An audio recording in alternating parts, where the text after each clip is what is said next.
Yeah, it's a blessing for sure to be selected as one of the best sophomores in the league right now. Couldn't be more excited to have it here in the Bay Area. Yeah, I think it'll be more competitive this year, just knowing that an All-Star game bid's on the line. And I think we got a good team to make that happen. Are there added butterflies because you are playing at home?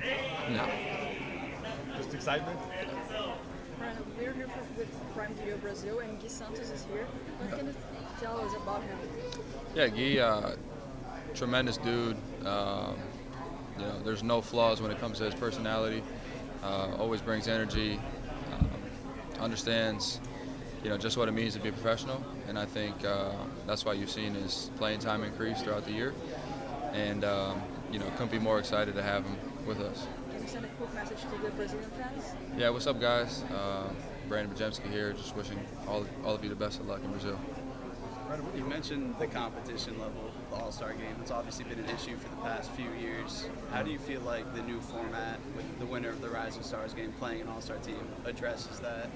Yeah, I think, all of us freshmen and sophomore, our goal is to be an All-Star one day. And so to have this kind of mini opportunity of playing in the All-Star game without being an All-Star, I think us just bringing that competitive spirit will make the guys that have been All-Stars, 10, 15 times, play harder. And I think that's just what everybody wants to see. Brandon, who's the first All-Star you remember watching growing up as a kid?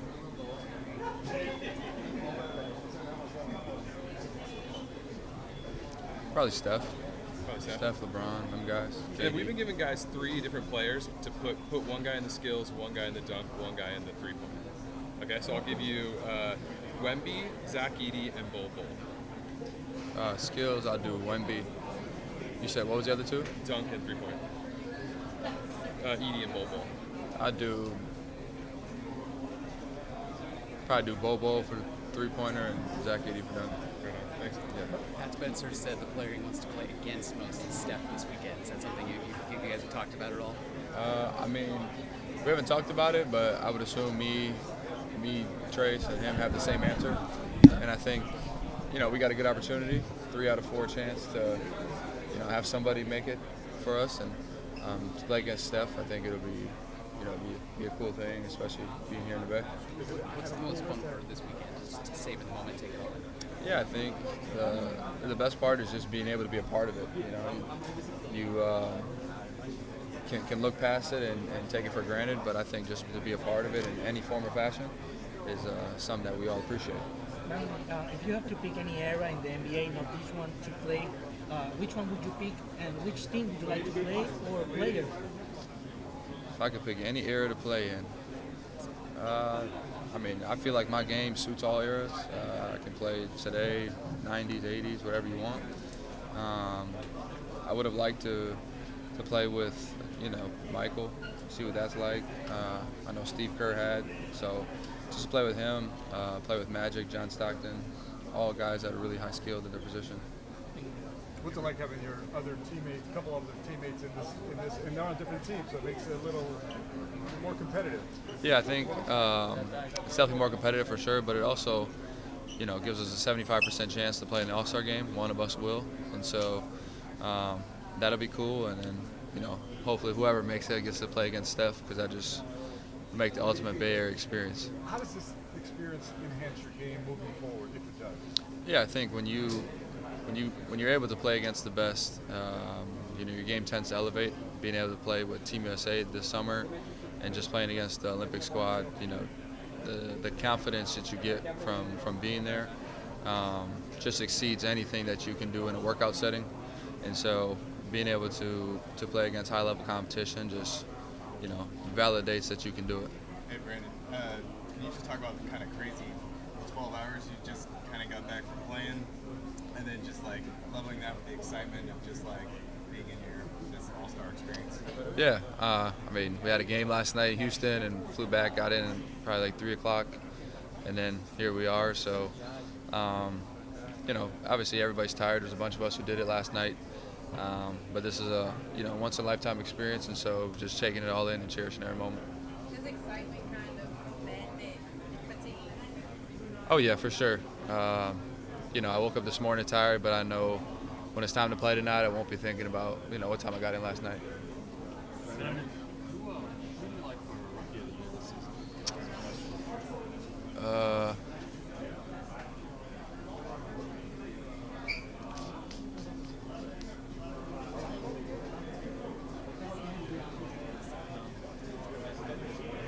I wouldn't say there's any standouts, but I do like Stephon Castle.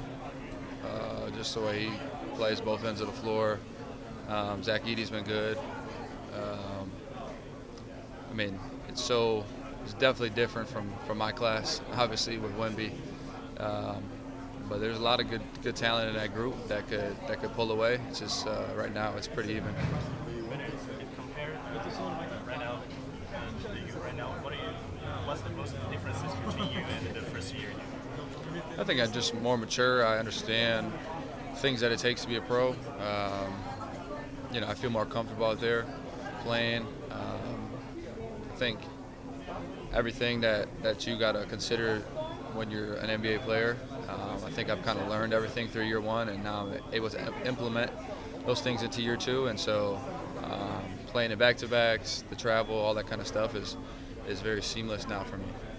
You have a super high IQ, number one. Got to show you love on that. But one thing I really like is how you guide, players in different situations and spots. I've been seeing you a lot more vocal. It started summer league all the way up until now.